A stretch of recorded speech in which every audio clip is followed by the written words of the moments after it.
Welcome to AKB Guidance. So today our topic is about weathering and mass movement, or it is also called mass wasting. So today we'll going to learn about weathering, and let's see what are our target today. So first we are going to see about what is weathering and types of weathering, mass movement and or mass wasting and types of mass movement. So let's see in detail. So first, what is weathering? Weathering is a in situ process, that means which happens at the site. So if you consider this as a mountain or a rock, so at this site or at this place there is a kind of a weathering or removal takes place. So this is called in situ or at the site. So and this removal is known as weathering. So here we will see what a weathering actually is. The mechanism, the mechanical disintegration and chemical decomposition of rocks through the actions of elements of weather and climate. So through the actions of weather and climate, there is a disintegration or decomposition takes place, and there is removal of rock particles, and the due to the removal it forms into a kind of fine grains and soil. So this is what we are going to see today. So what are the types of weathering? So first we'll see the chemical weathering. The first one is the chemical weathering. So in chemical weathering, the first is carbonation. So what actually carbonation is? Carbonation is a simple term. When carbon dioxide, that is CO2, reacts with rain, it forms weak carbonic acid. So it forms weak carbonic acid. So this weak carbonic acid reacts with a kind of stones like limestone. So it reacts with limestone, and there is erosion, or there is a reaction takes place, and we can see uh, I can draw here, and I can say that, see, if you consider this as a rock, and due to the carbonation or the this reaction weak carbonic acid, um, there is breakage in rocks takes place, or there is erosion takes place. So this is the carbonation, and we have to see here what is solution. Solution is also similar to carbonation, but the only difference is here actually the water, or the solution is already having a weak acidic. Solution is already a weak acidic. Here the reaction takes place with rainwater, but here it's already weak acid which reacts with such kind of limestone, or it is also called as calcium carbonate. So it forms, there is a breakage kind of takes place, and there is a weathering takes place. So this is a solution, and due to this erosion also takes place. Now let's see what is oxidation. So oxidation is rocks with iron content. So if you consider a rock, this is a rock, it is having iron in it. So if we bring this rock into environment, so if we bring this rock in environment, so our environment or our atmosphere has oxygen, nitrogen, some all this kind, and water particles, and we have water. So when this ferrous rock comes into contact with water or oxygen, so it get reacted, undergoes an oxidation reaction and forms a rust. So if you see here, this due to oxidation, if you consider this initial rock ferrous, due to oxidation and reduction, due to oxidation, that is addition of oxygen to this ferrous, this there is a change or deformation takes place, original size to this size. So this debris or this weathered particle will settle around the surroundings. So this is what oxidation is, which is simply said, and when an iron is exposed to oxygen, there is a oxidation reaction takes. So these are all chemical chemistry terms. So we need not to put much concentration in this. So these are we need to just simply understand what is happening here. So don't bother about those chemical reactions and all. So then we'll see what is a reduction reaction. So what is reduction reaction? Here we have seen the addition of oxygen from water or oxygen present in environment or atmosphere. Now what we are doing is we are reducing oxygen. See this debris, if you consider these debris or these fine grains, if you consider these fine grains, and these fine grains is waterlogged. You consider this is surface, and this is the fine grains from this oxidized rock. These fine grains settled, and this is waterlogged. So there is no chance of entering of oxygen here. So when oxidized minerals are placed in environment where oxygen is not present, reduction takes place. So here oxygen will not be present, then there is a reduction takes place. And here what happens is the color of here due to rust, for formation of rust, the gray fine grain particles color will be red or yellow kind of thing. It changes to red, changes to greenish due to removal of oxygen under the waterlogged condition. So this is what a reduction reaction. And now let's see what is hydration. Hydration is a simple thing that if we take water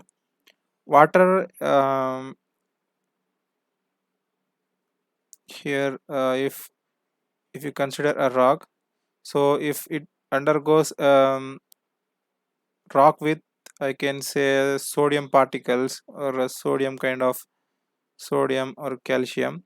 So here if it undergoes if it meets with water or if it undergoes in water, there is a dissolution takes place. That means the sodium particles which reacts with water and forms a sodium, I can say, like salt, simply said salt. So I actually don't remember what is the actual reaction, but I can simply say that salt is formed. So sodium chloride, I think NaCl, that is a sodium chloride, but here we are saying a sodium. So let's leave it. So just simply it forms a salt when it reacts with water. The sodium particles reacts and it forms a simple form of salt. So this is what hydration is. And now let's see the physical or the mechanical kind of weathering. Physical, or it is also called as mechanical. So physical or mechanical weathering. So in physical or mechanical weathering, the first is unloading and exfoliation. Now by seeing this image, we can come to a clarity that, see, unloading is a simple term. If this is a slope, we consider this as a slope. There is due to weathering, there is a removal takes place, and this weathered particle comes to reaches to the surface, ground surface.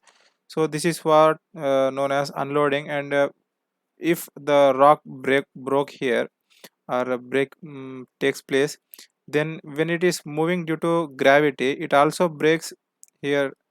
It also comes into contact with these rocks, and there is a breakage takes place into fine grains, and this reaches the ground or the surface and forms a layer. So this is what unloading is.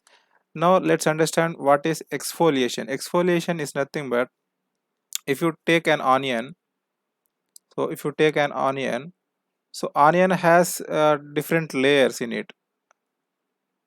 So like this, it is, it will be having many layers. As we see here, if you consider this rock, this is having a different layers. If you consider this as one layer, and this is the another layer, and this is the another layer, so it is having many layers. If you just a second, just give me a moment, I will show you, give it a greater clarity. So now let's see. So here we can understand that by seeing this, this is one layer and this is other layer, this is the other layer. So this is as what we are seeing in onion. So exfoliation is nothing but the layers which break down and come to the surface, which reaches the surface due to the gravity. So this is what exfoliation is. So layers deforms and which due to weathering, which break down and come to the surface. So this is what unloading and exfoliation is. And due to the temperature changes, let's see what happens in mechanical weathering. So if you consider a rock, due to the temperature changes, if it is a sunny day, or if you consider a area in near to the Rajasthan, a rock is present. So Rajasthan, in the during the morning period there is very heat, and during night time there is a little bit cool. So there we can find two kinds of weather: night it's very cool, and during daytime it's very hot. So during daytime what happens here is the rock initially gets expand. So if you consider this is as your our initial rock, sorry, this as our initial rock, this got expanded this size. So this got expanded due to the heat generated from the sun. And during night time, again the contraction takes place, it comes to this original position. So due to this contraction and expansion and contraction, there is removal of the outer layer of the rock. So here we can see the reaction takes place, contraction and expansion. This is the layer of contraction and expansion, the outer surface layer. So here we can see contraction and extraction, and joints from the outer part of the rock.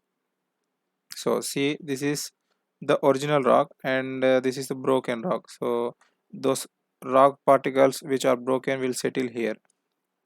So this is what due to the temperature changes. And also see another example that this is also a temperature change, but with respect to water. So if we consider a rock, and during daytime there is a melting of water takes place, and during night time there is freezing takes place. And due to freezing there is I can say contraction takes place. And due to melting, there is a expansion of water takes place. Due to expansion and contraction there is little formation of cracks, and which gradually elongates and breaks the rock, and the water is removed from this, and the rock is separated into two, that is split into two. So this is what due to the temperature changes, a kind of mechanical weathering. And now let's see what are biological weathering. So biological weathering is a simple due to uh, wild fauna or flora, which happens biologically. So if you consider rodents and insects, if they makes holes into rocks and soils. So those holes, making of holes, which leads to breaking of rocks or sand particles or small rocks into minor particles. So this is what rodents and insects do. And let's say the other thing is plants and animal decay. So plants and animal decay reacts with what rock, and the forms the weakens the strength of the rock, and the rock is weathered. So next we'll, as we can see here in this figure, these are I can say decayed plant which reacted with water, which reacted with the rock, and there is a weathering will take place. So next we'll see the plant root. If you consider, many of us have seen that many times, if we observe around us, there are rocks, or sometimes if we consider a house, old house, in that house there is a growing of a plant takes place. So on the roof of the house there is a growing of plant. So this is with due to the roots, and due to the plant which grows on the rock, there is a cracking takes place, the roots which helps in cracking the rock, and it enters in deep into the rock, and it makes the rock to break. So this is what due to the biological weathering which helps plant roots which helps in weathering. Then now see what are the human activities involved in weathering. So first I can say that vehicular weathering, if you consider this as a land surface or the rock surface, flat surface, and this is the rock which are contained on this flat surface. So if we travel on a vehicle, if you travel on a vehicle or a truck which travels on this, due to the friction and due to the heavy load in the truck or due to the heavy load of the car, this rocks tends to crush and break. So this is also a kind of weathering.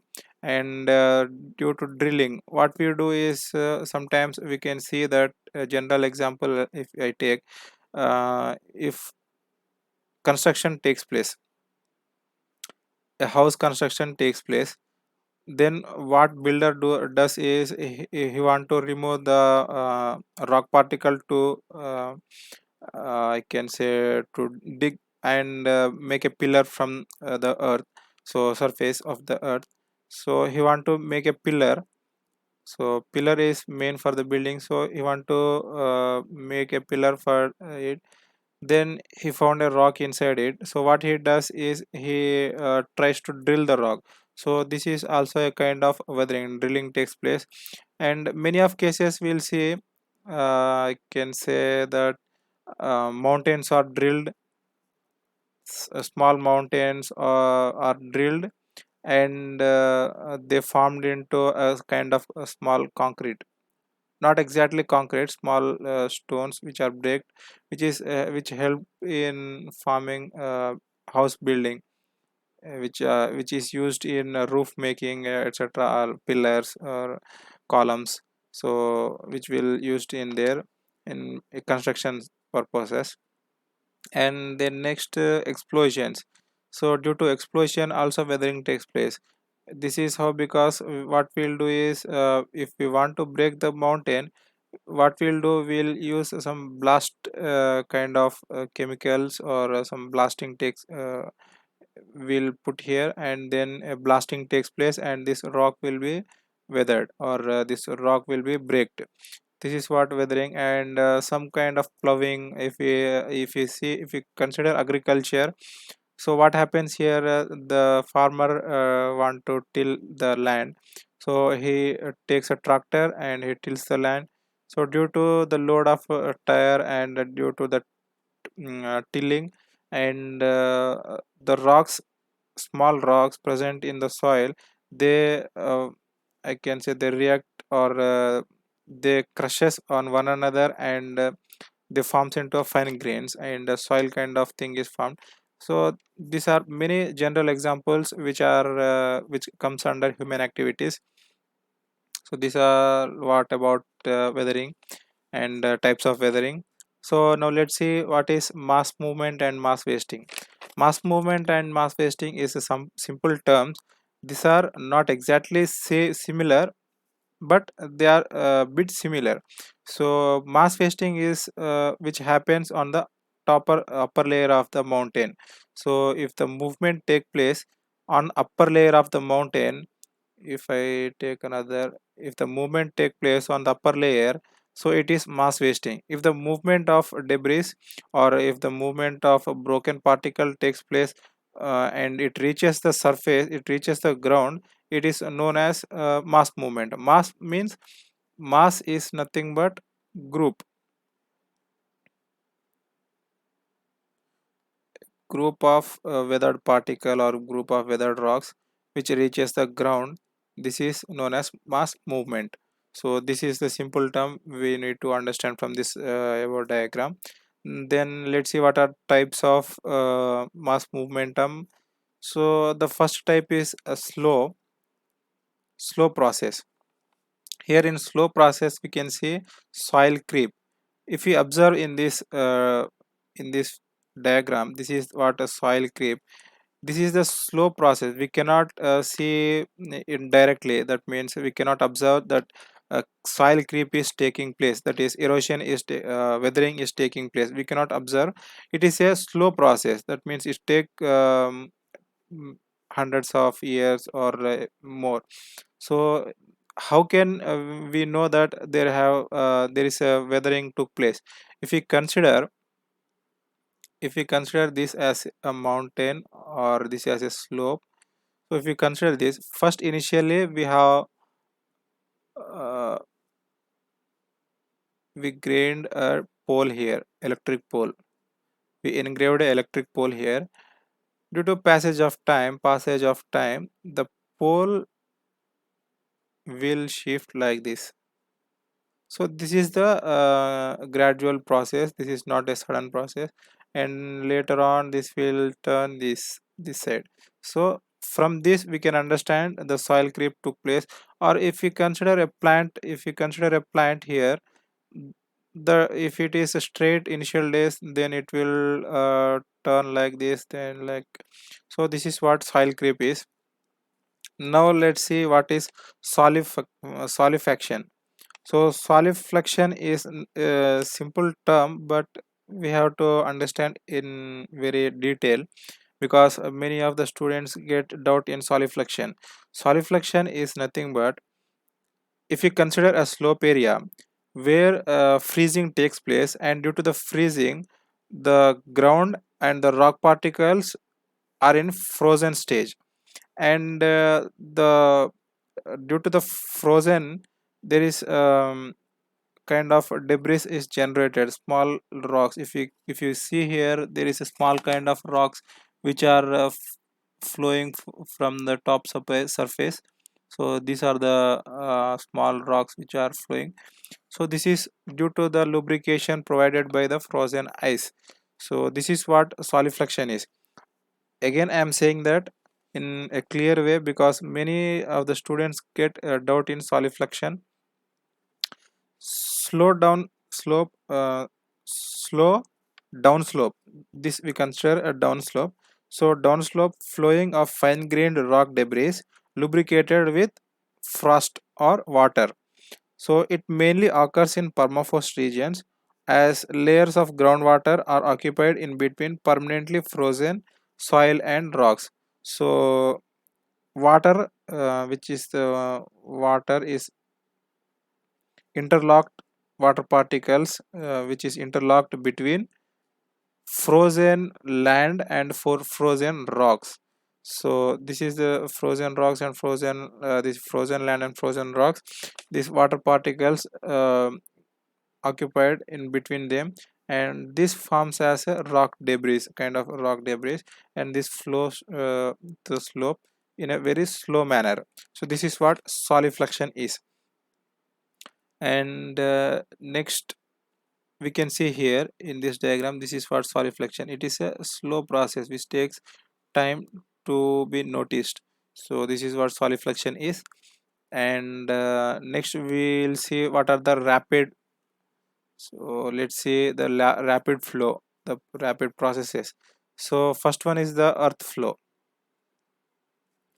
If we see here, this is earth flow. Earth flow is a simple term. If we consider a slope, the slope is completely covered with vegetation. If you see here, this is entirely covered with vegetation. The vegetation covered area suddenly breaks and comes down like this, which flows in downward direction due to the water kind of reaction takes place, or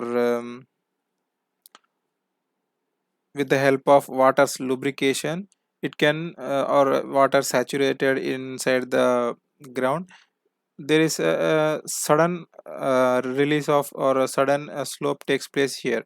So flow takes place, sudden flow takes place. So this is what earth flow is. So I can remove this, then you can clearly see. So this is what earth flow.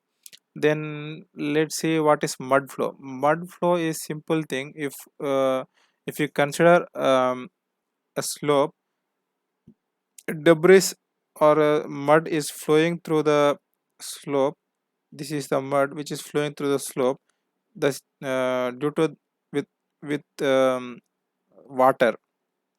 So what happens here is, in rainy season, will collect the water will be lubricated, and the mud will flow to the down slopes. So this is what mud flow is. In rainy season we will observe that in if in your in near to our houses or any places, if we see that there is a travel of mud is taking place. If you are living in a slope area, there is a traveling of mud takes place due along with water. So along with water, mud will flow to the surface, that is lower surface. This is what mud flow is. And slump is a simple term. Slump is nothing but it is breaked in due to this is also due to the water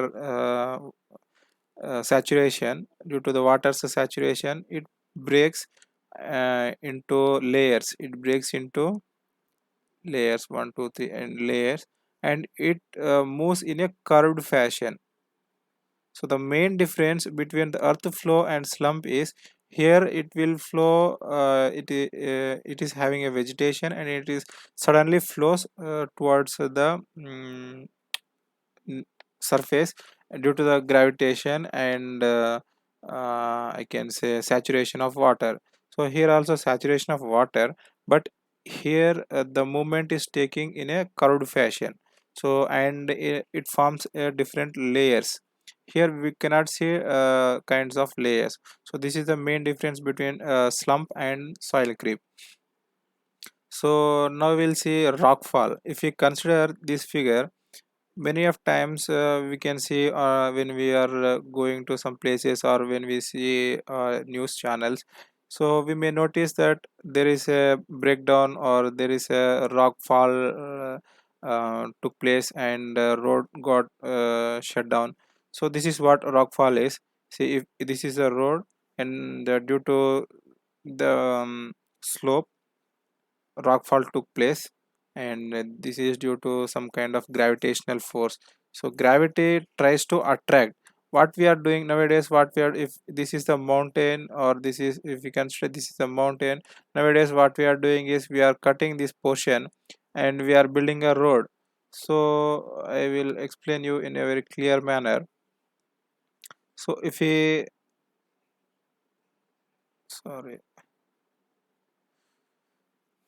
now let's see, if you cut this portion and you build a road here, what will happen? It is against the gravity. This will try to fall down due to gravitational attraction. This mount, there is no support for this, so this will try to come down due to the gravitational attraction or gravitational force.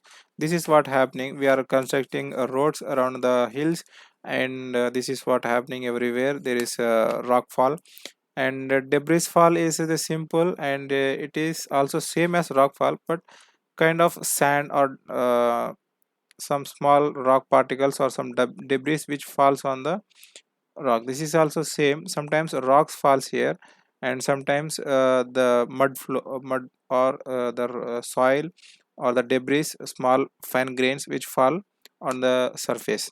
So this is what see here we can say this is a debris flow. So this is what debris is flowing, and this is the debris slide. So small minute particles which slide at once, that is known as debris slide, and this is what rock fall is. So rocks breaks and fall, and when it falls, it touches or it gives a thrust to the another rock, or I can say that it kind of hammering takes place, and there is also a breakage of other rocks. So due to this small minor rocks also, breakage also takes place, and this is what minor small kind of weathering. So this is what we have seen in types of weathering, and I hope you understood this today's topic, and thanks for your patience, and thanks for watching. Thank you.